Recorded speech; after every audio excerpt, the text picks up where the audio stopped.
Ladies and gentlemen, welcome and thank you very much to what is the launch of a very exciting initiative that Norwich Prison's been working on with us at Norse Group and also TRO. Thank you very much for coming along, and I do hope you find it interesting. We do want this to be interactive, so we'll certainly have some time for questions and answers later on. We're going to have a few speakers today. I'll start, and my name's Justin Galliford. I'm the Chief Exec of Norse Group. And we started working with the prison service about 3 years ago. Initially, we worked with Wayland Prison, but for the last 18 months, we've been working with Norwich Prison. And I will just, as a little bit of background, that the kind of reason that we really came together working with the prison is an initiative which James Timpson started off before he became Prisons Minister. He, as many of you may well know, has, through the Timpson's business, done an awful lot of work with ex-offenders over the years. And in fact, the government asked him several years ago to see if he could come up with initiatives to help prisons and local businesses work together. Because as we'll ask the governor to talk through a little later, there's a real correlation between offenders finding work on release and not reoffending. And I won't go into those details too much because the governor's far better placed with some of his team to talk about those statistics than I am. But it's been a really interesting journey. And I think actually it's a journey which I will briefly say for me landed at the right time and quite personally. So just before we got involved in this, by absolute chance, I met someone who explained they're an ex-offender. I met him at the gym I was training in. I'd seen him about, chatted to him a little bit, really nice guy, knew what he was doing as a personal trainer. I remember thinking, maybe he's been in the military, but he really knew his stuff. And I was quite impressed with the sort of training that he was taking people through. And I got chatting to him one day, bizarrely in the changing rooms, as the best conversations happen. I kind of said to him, what's your background? Because he said he'd been doing PT for about 3 or 4 years. As I say, I thought he was going to say I've been in the army or I've been in education. He said I was in prison. And then I made the classic mistake I've never made again, which is, all right, how long were you in for? And he said 10 years. I said, oh, right, okay, what did you do? And I quickly learned on reflection, you don't ask people that question, But what impressed me was, he said to me, I went to prison for murder. Now, the oddity in that is I felt immediately conflicted because you think, well, that means you're bad, doesn't it? But I like you. So what I walked away from that conversation realising was I had a prejudice. And actually, as this work came along, I realised we probably all have prejudices to some degree about people that have been in prison or have offended. And that's pretty natural in a way. But the more I got involved talking to people in the prison, in fact, having the ability to go and talk to prisoners, the more you realise, when you really think about it, this is just a human story.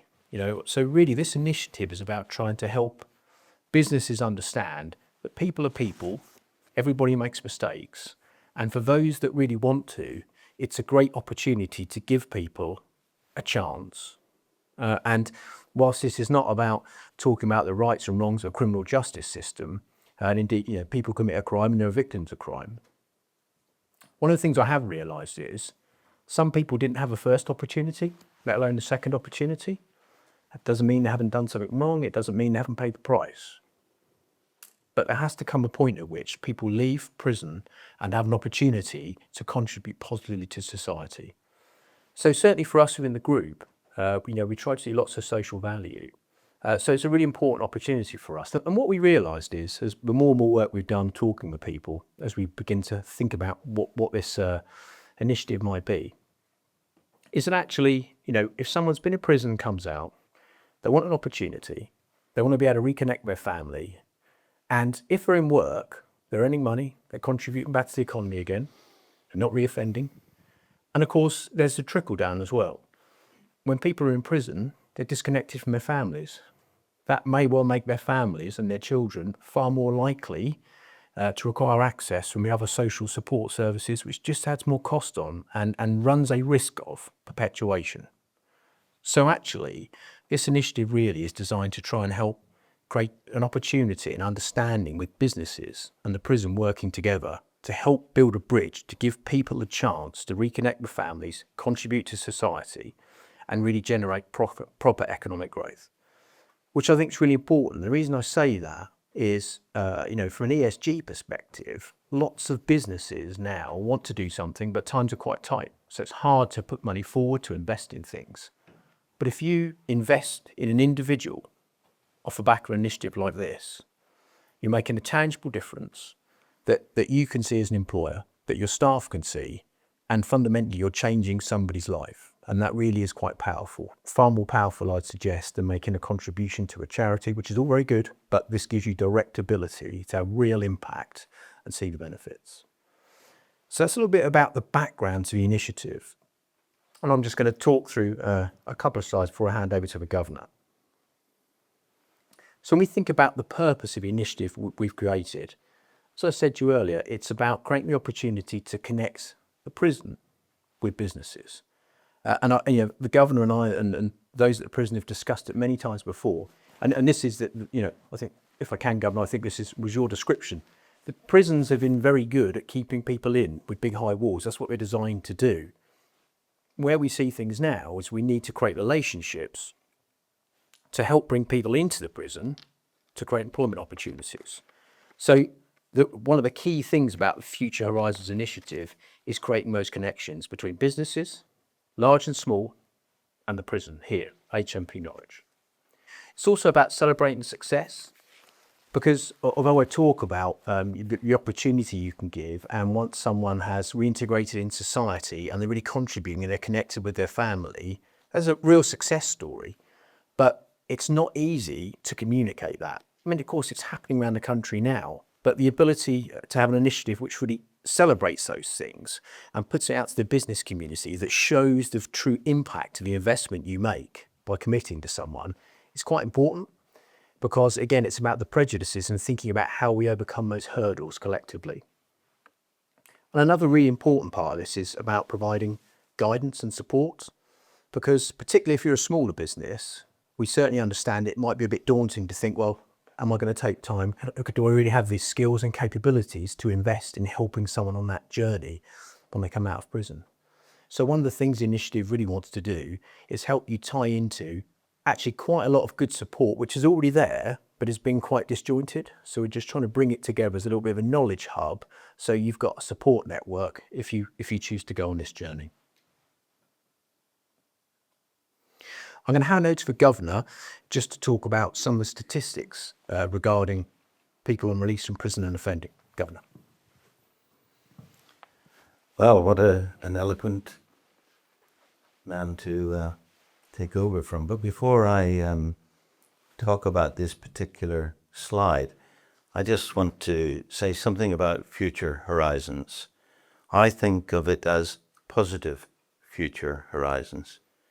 Because if we can get one of our ex-offenders into work, their long-term future and those prospects for their families and especially their children can and will be changed forever. I want to heap praise on Justin in particular and Norse for the amazing impetus they are putting behind what is a long-term problem for us as prison people. I also want to say a big thank you to TRO, whose expertise has just left me feeling like I'm still using an abacus in the Stone Age. So they have been not only generous with their time and their effort, but their expertise has been spectacular.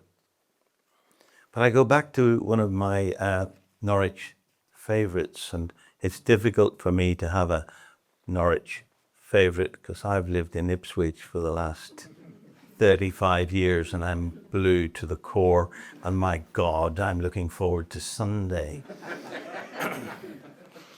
Whether Justin and I will be able to speak cordially thereafter, well, only time will tell. We may need help from some of you guys.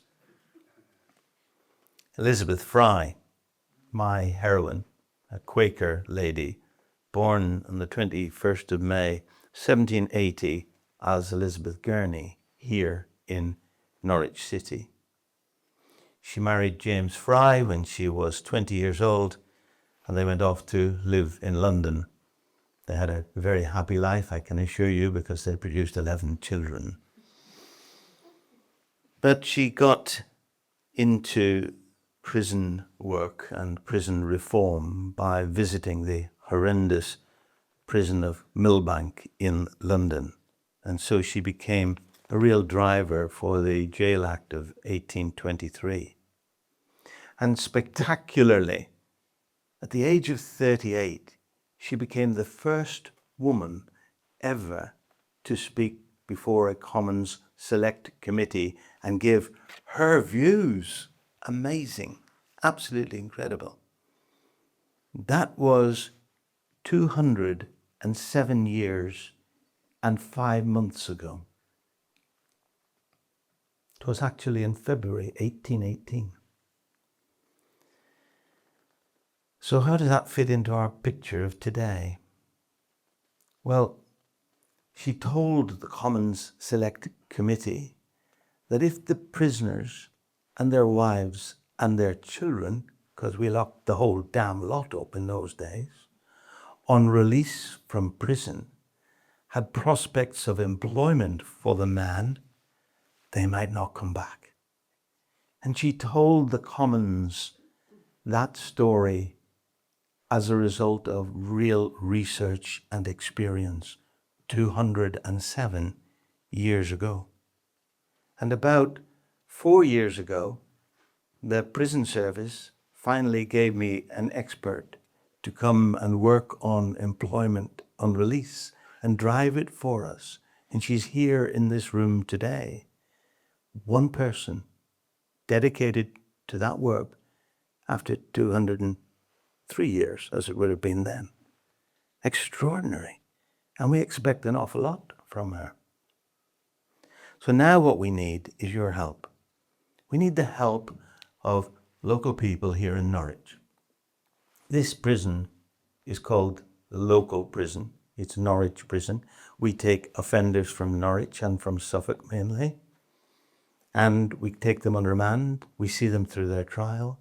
We take them in as sentenced people, and long-term prisoners get moved off to other prisons. But we keep a lot of the short-termers. And they are the ones that need our help. They are coming in, going out, creating another victim, creating more crime, living in destitute lives, and coming back in again. And they are people. They are nice people. They just haven't had the life that I've had.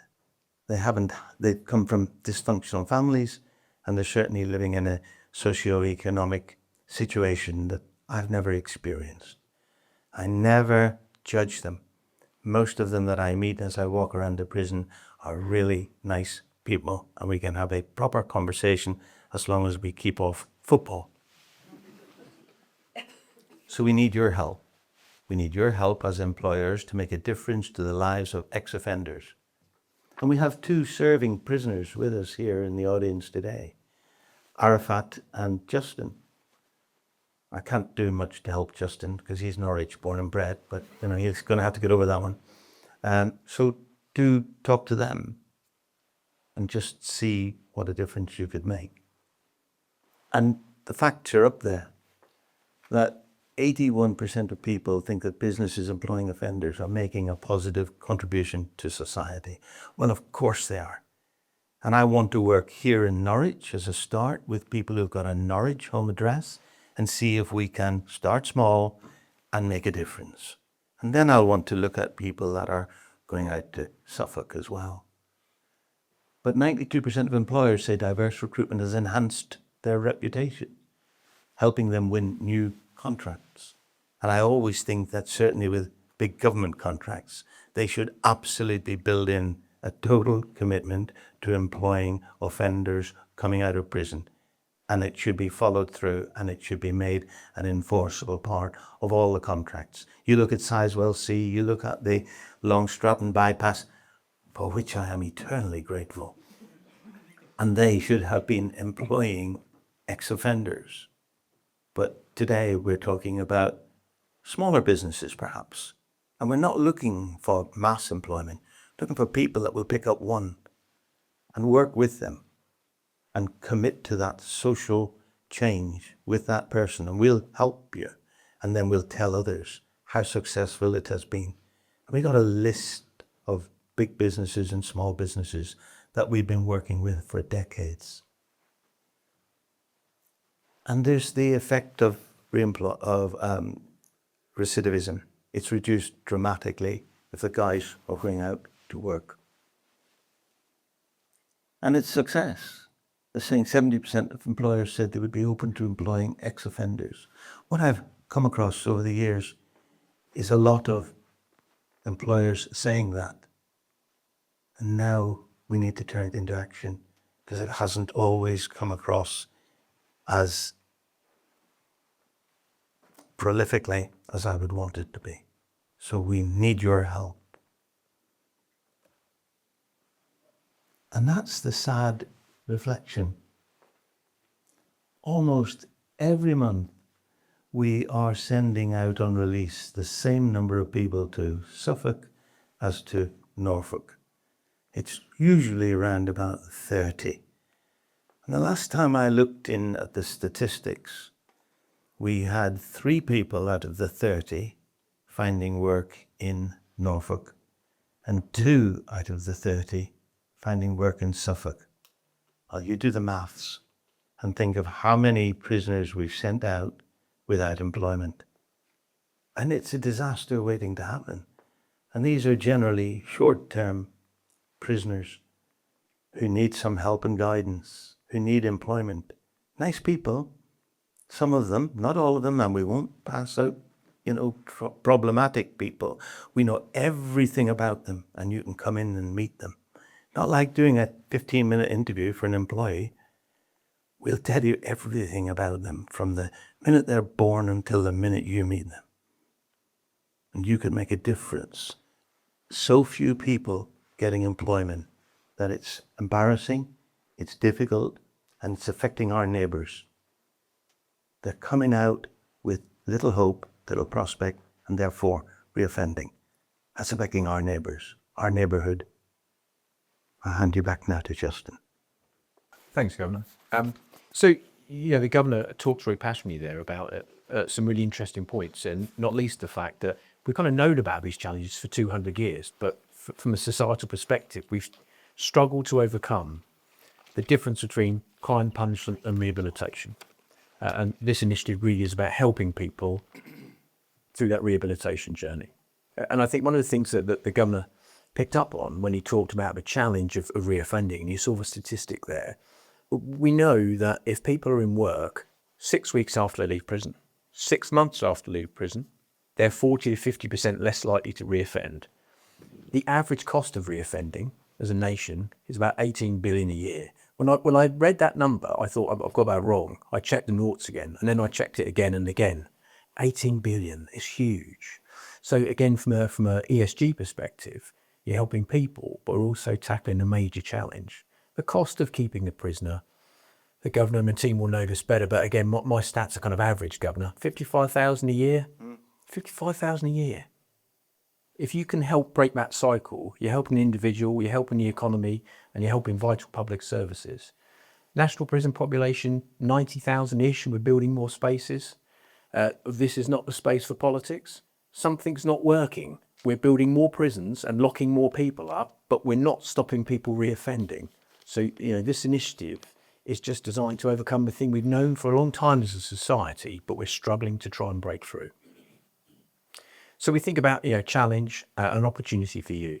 As the Governor says, it gives you direct access to a skilled workforce and a dedicated talent pool. Now, what I will say is that as a group, when we first started working with the prison, I certainly thought, we're a large employer, we work across the country, how many people could we take on? And we have taken some prisoners on.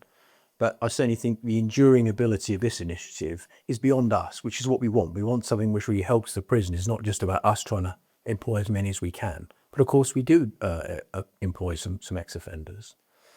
We've got 3 people working with us at the moment that are in Category D, like a gentleman with us today. So they come out each day and come to us in a place of work. And I can honestly say to you, they are some of the most dedicated, hardworking, polite people that I've met in our organisation. They are eternally grateful for an opportunity, They're always first there, and they're always happy to stay until the end. And we've got a spread of people. We've got people working in our waste operations, which is slightly more technical than you would think. So they have to do some basic statistics as they analyse things for us.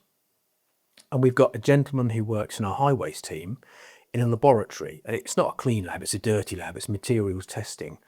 But he has shone without question, and we may hear a little about him later from someone. So again, when you really think through the people you have, many of them have worked in some capacity before. They have a skills base. And actually, despite all the challenges, the prison service does a great job with limited resources, giving people access to courses to try and develop them and give them skills. I was talking to one of the gentlemen earlier, and whilst he's been in prison, he's done a plumbing course. So that shows commitment, it shows ability, and it's a skill there, a really vital skill that somebody could use and access a dedicated, committed person who really wants to make a difference and get their life back on track. Of course, I touched on it, but their experience, they've done things before, unfortunately ended up in prison. And as the governor says, one of the things this initiative working with the prison will allow you to do is to make contact with the prison, come in and speak to people, and do an interview, do a number of interviews, build a relationship with prisoner or prisoners so that you're there as part of that journey when they come out. It's not just to read your CV and take somebody on. The more you invest, the more you can get back.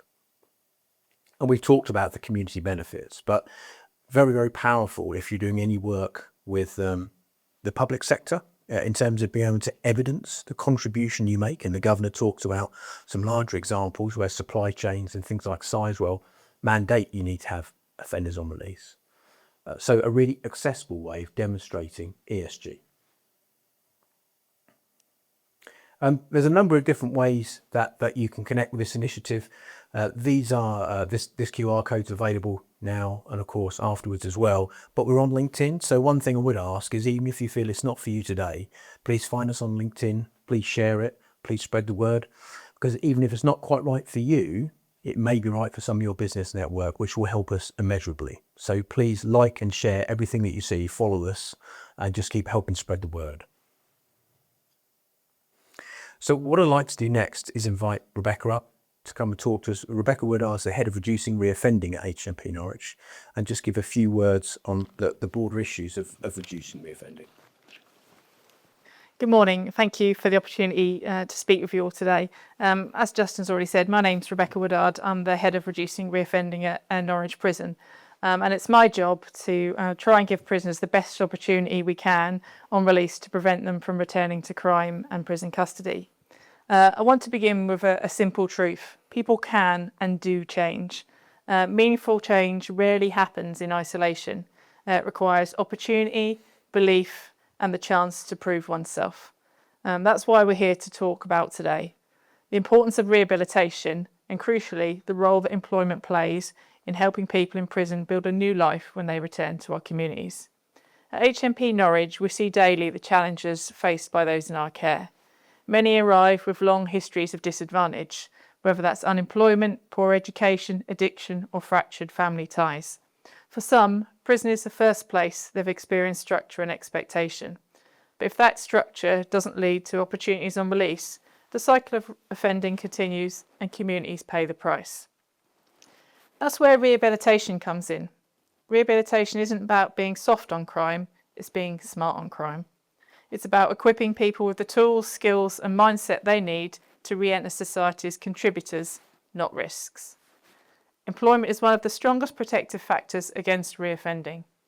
In fact, research shows that someone with a steady job on release is significantly less likely to reoffend compared to someone who leaves prison without any prospects. But it's not just about statistics, it's about real people. At Norwich, we've seen firsthand the difference employment can make. Through release on temporary licence, what we call ROTL, prisoners can work for local employers in the community before their sentence ends. This allows them to rebuild confidence, gain real work experience, and demonstrate reliability. Employers in turn have a chance to see the individual for who they are today, not just for the mistakes they've made in the past. One man, for example, was placed with a local construction firm during his role. He started with basic labouring tasks, but his work ethic and commitment quickly stood out. By the time he'd left prison, he had a guaranteed full-time contract waiting for him. Today, he's a site supervisor, providing for his family, paying taxes and mentoring others. Without that opportunity, he told me, he believes he'd slip back into old patterns. Instead, he's thriving. That isn't an isolated case, with partners from employers across Norfolk, from hospitality and catering to manufacturing and logistics. And they'll tell you the same thing, that taking someone from prison is not an act of charity, but an investment in potential. Many of our men are some of the most motivated workers you will find. They value the trust placed in them, they're loyal to employers who give them a chance, and they bring a unique resilience born from overcoming adversity. I know some of you will have concerns. Questions about reliability, risk, or the stigma of employing someone with a conviction are common. Those concerns are valid, but let me reassure you. When we release someone on Rottle, it's not a decision we take lightly. Every placement is risk assessed and carefully managed. Employers receive support from our dedicated resettlement teams, and we remain in close contact throughout. And when someone secures employment on release, that stability becomes a foundation for crime-free life. The benefits extend beyond the individual. By helping people in work, you're also helping reduce reoffending, which means fewer victims, safer communities, and reduced costs to the taxpayer. Crime costs society billions each year. Employment is one of the most effective and sustainable ways to bring down that cost. But it's beyond economics. There's something deeper. As business leaders, you know the value of unlocking potential, of seeing talents where others may not. Offering a job to someone leaving prison is a powerful act of leadership.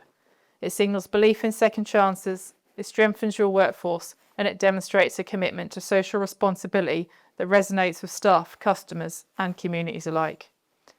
At HMP Norwich, we're committed to preparing men for life after prison, but we can't do it alone. We need employers like you, we need businesses willing to open their doors, to offer training, to provide that first interview and that first day on the job. Because every time you do, you're creating a turning point in someone's life. So my ask of you today is this. Consider whether your business can be part of that change. Explore how you might take someone on Rottle or opportunities on release. Talk to us about your workforce needs. We will match the right person with the right role, and we will support you every step of the way. To borrow a phrase I often hear from the men themselves, I just need someone to give me a chance. Together, we can be the people and the businesses to do exactly that. Thank you.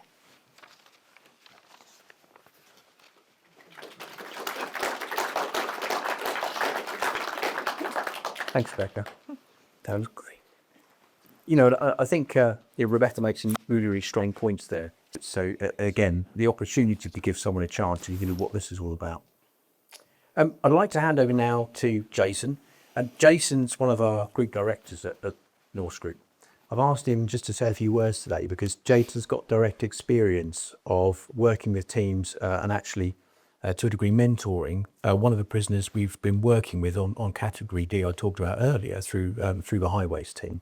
Jason's also done a lot of work with HMP Wayland to help run a Highways Academy where, in short, we gave a very small course to prisoners, a taster of working in highways, so that when they're released, they could take that small CV, that experience anywhere in the country, and help them get into a sector that we know struggles with recruitment. So Jason's had quite a lot of experience in working with prisoners, and I think you'll find what he's got to say very interesting. Jason. Thanks, Justin. Good morning, all. As Justin said, I'm Jason Glasswell, Group Director of Operations for Highways and Fleet within Norse. Just before I start on the presentation, just to make the connection, if I can, between this piece and something that the Governor mentioned, Long Stratton Bypass. Within our Highways laboratory, we have a colleague at the minute who's working for us successfully, who has been employed and supported through the Rottle scheme.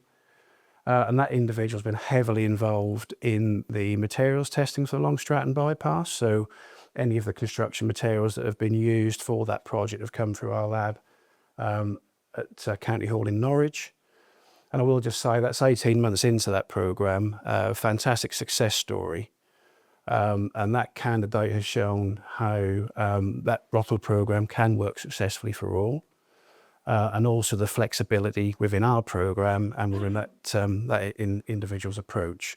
So schemes of that nature take an awful lot of time and the need to be flexible. And that hasn't just been a Monday to Friday program. In conjunction with the prison, there's been additional hours to deal with the peaks and troughs of that program. So we have had boots on the ground on that project, but through the Roddle scheme, we've worked a static model to support that prisoner and heavily support that program. Okay. So as part of my highways and fleet team, we have Norse Highways, typically carrying work out in Norfolk, although we do have some regional presence. A very brief overview: we carry out the reactive, sensitive type highways maintenance in Norfolk, the kind of work that is politically sensitive and means a lot to the local community. So we deliver routine maintenance activities, winter gritting, through the operations team, and we also then have a fleet maintenance team. So we do a lot of work on Norfolk Fire and Rescue Service appliances. We manage all their fleet for the fire service in Norfolk. We have the labs that I've touched on already, and within that team we have fast lane training services. So Danielle is here today from fast lane training. Between Danielle and Chris, our trainer assessor, they've done an awful lot of work in setting up the Highways Academy at HMP Wayland. So as the slides say, it's a partnership between Norse Group and HMP Wayland, and we've been providing highways and construction training within that prison environment. A very bespoke approach it's had to be, because we can't deliver the full-blown highways courses that we would deliver in our highways environment for a number of reasons. We need to excavate, we need to bring materials in for those training courses that we deliver in-house. And we also need to create live traffic management scenarios. We obviously can't do all of that in each and every prison situation. So we've put together a bespoke course to give the candidates an overview of what a career in highways looks like. Anywhere between 14 and 16 contact hours across 5 days to tie in with the prison regime. That was a key part of the bespoke course, to make sure it dovetailed in with everyday activities in the prison. We've delivered 8 programs to date, and we've got 2 further programs at Wayland identified for later in October and December. So currently we've had in around 45 candidates go through that program to date. And just to sort of detail a few of the aims there, you know, a lot of this is about giving people an overview of what a career in highways could look like. We're looking to support personal growth, and obviously preparing prisoners for release, giving them an overview of the practical skill set that we can train them on and they can pick up through a highways career, and we also support them with employability skills. So part of that project also carries out a degree of signposting to further education, training and work opportunities. And we use the word supporting quite a lot within this within this package and even the talk today. So supporting and guiding candidates to gain the skills and confidence that they need to thrive in the highways industry. So highways, construction, very similar activities, but there is a particular skill set that is needed to actually you know, form a successful career in those activities. So we've been delivering a highways essential package. As I've said, very bespoke approach. Some practical, but animated theory within that course. And when you're trying to deliver highways training, the theory element you have to work quite hard on to make sure that people continue to be engaged with that element, because highways is a very practical industry by nature. And the kind of topics that have been included in that program by Danielle and Chris, our trainer: health and safety, small plant and equipment overview, so they understand the types of equipment that they might use carrying out roles in highways. An overview of manual handling, which is obviously an area of training that is relevant not just to highways, but many practical roles that they might progress into in due course. Cat and Jenny, basically we train them how to identify underground services and to scan them, so as part of excavation, if they're excavating as part of their work activities in future, they can do so safely. And a general overview of what it means to work on the highway. So Chris, our trainer assessor, he has over 20 years experience in the industry, and I think that's really helpful in terms of forming those relationships with the candidates, and Chris, you can see the roles that Chris has done there over the years, various roles in and around highways. So I can really relate to the fact that he's walked walked the walk himself. So very credible. And the candidates, as a result of that, are receiving real world knowledge and experience and an everyday insight into the industry and what that might hold for them should they choose to progress into that line of work. So we've talked about industry knowledge, foundational skills and transferable skills, I think very important. So if they don't choose to go into a specific highways role, building, maintenance, construction, our course will give them a good foundation for roles of that nature as well. And hopefully leaving them better placed to demonstrate competency as they start to get into the workplace and that competitive market. We've had some really good feedback on the courses that we've delivered. Overall, it's been, the comment excellent is used an awful lot, and we do have a series of tick boxes as to how they can rate that course. But I'm sure representatives in Wylam would say it's been a very successful programme, and something that we're looking to continue and expand on as much as we possibly can. Okay, so future opportunities. Just to say that we have done some resettlement work for Norwich in the past. So RDR candidates have been to our training centre at Ketteringham previously. So in addition to the Wylam Academy work, we've also got the ROTL programme that I've touched on within the Highways Laboratory as well. So a raft of areas where we provide vocational training. So when people are able to actually attend the depots themselves, this is the expanded programme that we would deliver. So we would deliver streetworks training so people can get practical skills in terms of excavating and reinstating the highway. We can support them and work through the placing of traffic management, signing guarding on sites to keep the operatives and the travelling public safe. So there's a bit of an expanded programme there as well that we can offer in conjunction with some RDR elements. And as I've said, the ROTL example within the Highways Laboratory has been a real success. Okay, so keen to continue discussions as to how we can continue and expand on that programme. So although Jason's talking there about some work we've done on Wading, I think what that case study does is demonstrate a number of things. The first is that, the courses outlined there and some of the skills that people are being taught in are technical, complex skills. It comes back to the point that actually many people in prison are highly capable individuals. And of course, as you saw in the feedback there, really positive and really keen to engage as well. Now and again, we get the occasional comment, tea and biscuits might have been nice at after break, but let's be honest, we all put that on a course feedback form. By and large, they're really grateful for an opportunity to develop themselves and think about moving forward.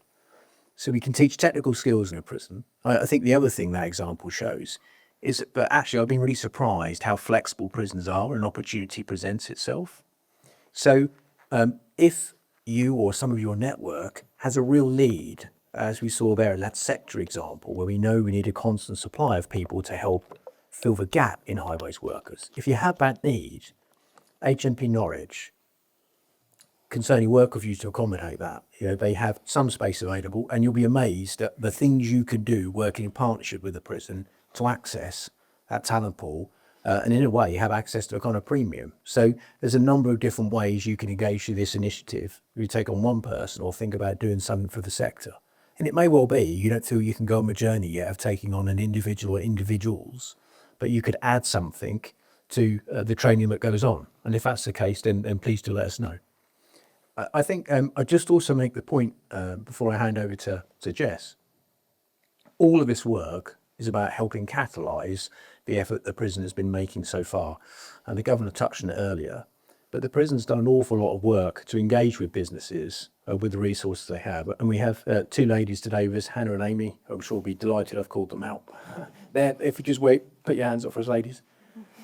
They're prison employment leads, so they're employed by the prison to create those connections. And this scheme really is helping catalyse their roles so they can achieve more with the resource they have available. So please feel free to engage with them afterwards. And certainly you'll see at the end the webpage link. If you go through to a link to put a request in, these ladies will field that and then come back to you. But please feel free to have that chat, engage directly over coffee afterwards. I'd like to hand over to another member of our team now, Jess.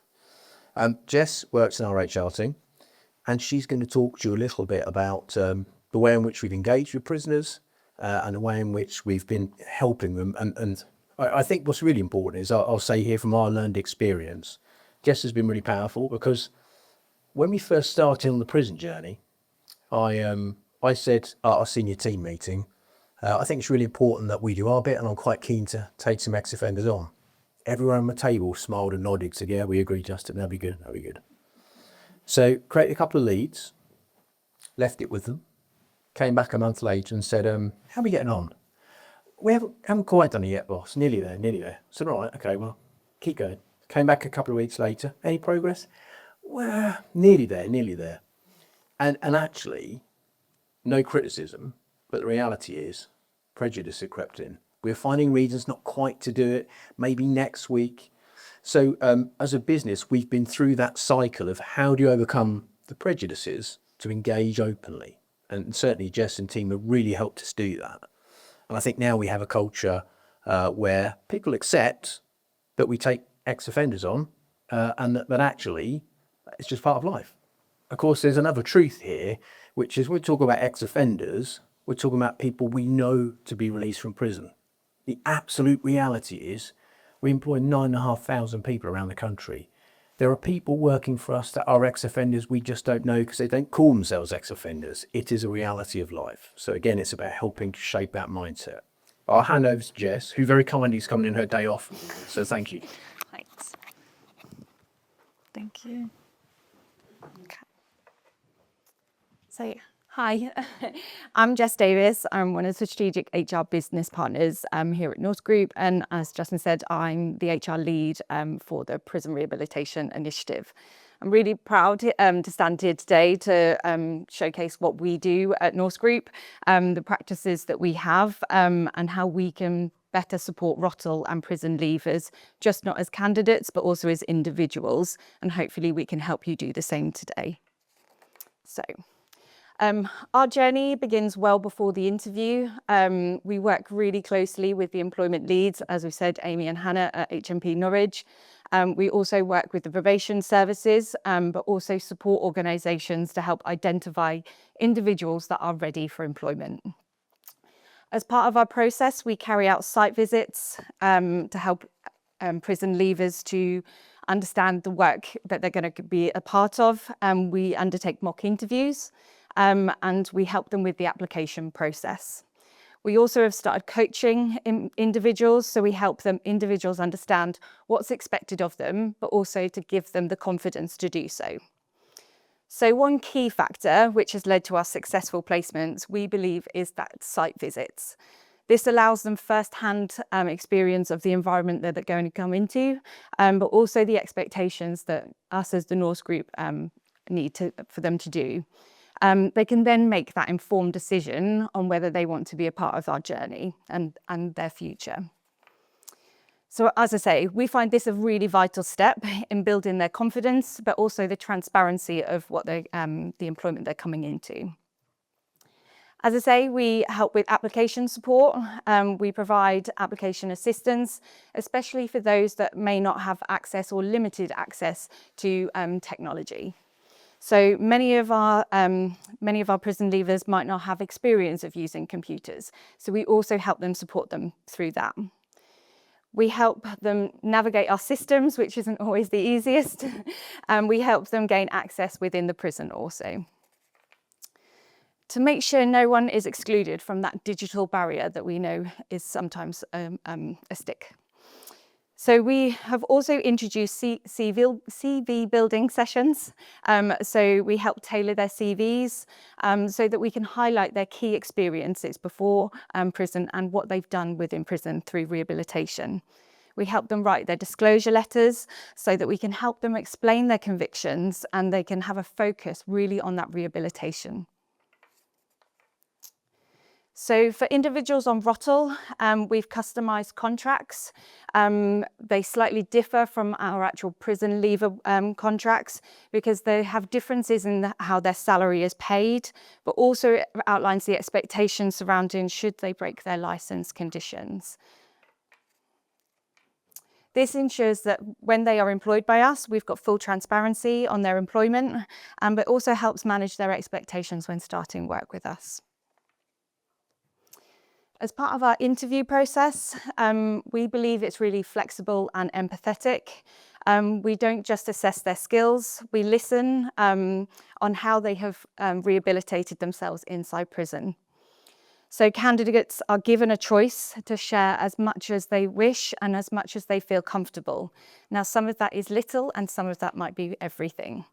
So some choose to tell us everything, where they've been, what they did, what they've learned and how they've changed. Others prefer to focus more on their future and where they're going to go. So either way, we respect their journey. We have trained our managers to approach interviews with openness and curiosity, but not with judgment. And we encourage them to ask questions to build trust. And we allow them to show their strengths, and not just their history. As Justin said, it's about changing staff perceptions. That has sometimes been a challenge. Those who were initially hesitant, we now speak really positively about the experience and the candidates that we have within our employment. They've seen firsthand how someone with a conviction can be committed, hardworking, and a real team player. And we've created space for those honest conversations where people have got concerns to help reduce the stigma. We discuss the myths of what being in prison and then also build that understanding. One of the final things that we do is coaching and mentoring. So we like to do that beyond the interview process. We do this through mock interview sessions. We give candidates a chance to practice in a safe environment, receive key feedback, and then hopefully in turn build confidence for them so that if they come to Norse or whether they go out to external employment, they have those skills. We also try and match individuals and mentor individuals, and we have done so within Norse Group.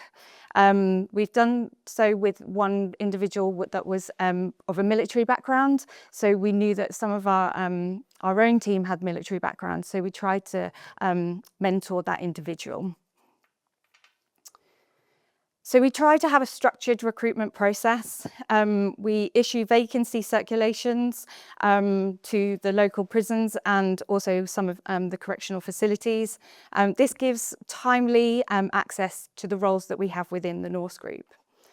I also have bi-weekly calls with HMP Norwich to review candidate readiness. We plan next steps for candidates, we discuss roles with them, and we collaborate together, and that's a real key, we collaborate. This keeps it keeps us active and then responsive to the vacancies that we have within the Norse Group. So something that I find quite key is attending resettlement boards. As part of the group, we find it important to attend these. They are monthly within HMP Norwich, and this helps candidates plan their employment journey, not just with us, but with other people and the other attendees there. And we can help them with their disclosure strategies also upon release. I thought it was important to go through a case study, and Justin touched on it briefly. Within one of our business areas, news, is a waste and environmental services. Historically, we had issues with recruitment. So it's a demanding and physical role, it's shift work, and it's got public misconceptions because of the waste industry. Through our rehabilitation initiative, we've placed 3 ex-offenders into full-time roles, and we've received so positive feedback from staff and our supervisors. And now they have been in place for a long time. This success has shifted internal perceptions. It's led to inclusion of ex-offenders in our workforce, but also it's included in part of our workforce strategies going forward, which is really key. So some final thoughts from me. It's In terms of the successes, I think, and challenges, I think it's finding a model that works for you. For us, it's just not about filling vacancies. It's about creating a process that's fair, supportive, and effective. We've seen real success stories, giving glowing feedback as we've seen, and perceptions have really shifted in the business. We're proud of what we've built, but we know there's still a lot to do. We're going to adapt, we listen, and we'll continue to improve. Every individual, regardless of their past, we believe they deserve the opportunity and chance. When we invest in the rehabilitation, we're not just changing their lives, we're strengthening our community and proving rehabilitation really works. To me, we're just not opening doors to employment, but we're offering hope and second chances. So thank you today.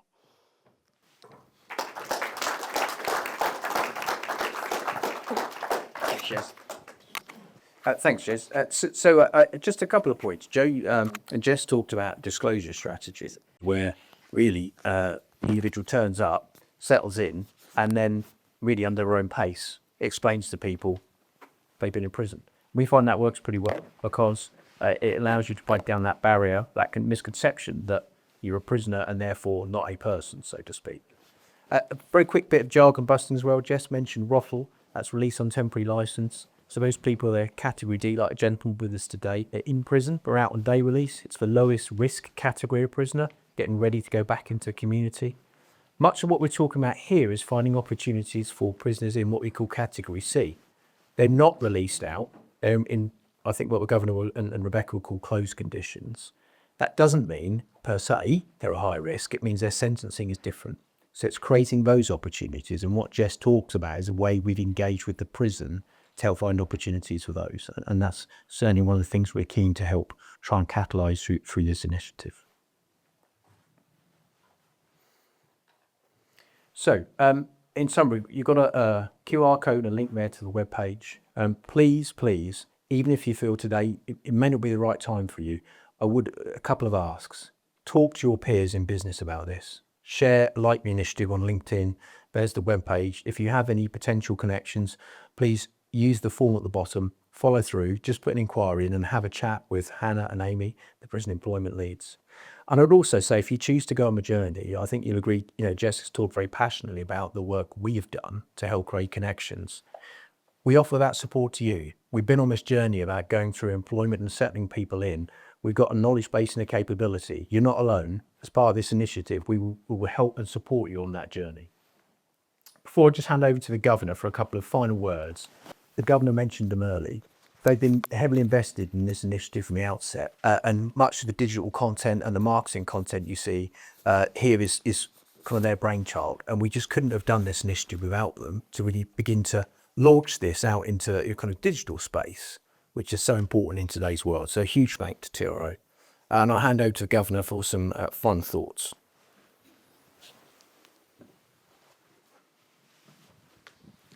Thank you very much, Justin. And I'm definitely have the skids under me here. I'm told I have to be very quick, which for an Irishman is very difficult. You give me a microphone, I'm here to talk, aren't I?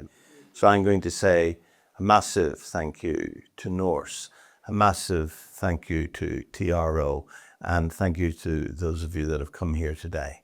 We need your help to make change for people who are currently in custody. They just need that spark. They're good people. They can be changed, and we together can make a massive difference to our society.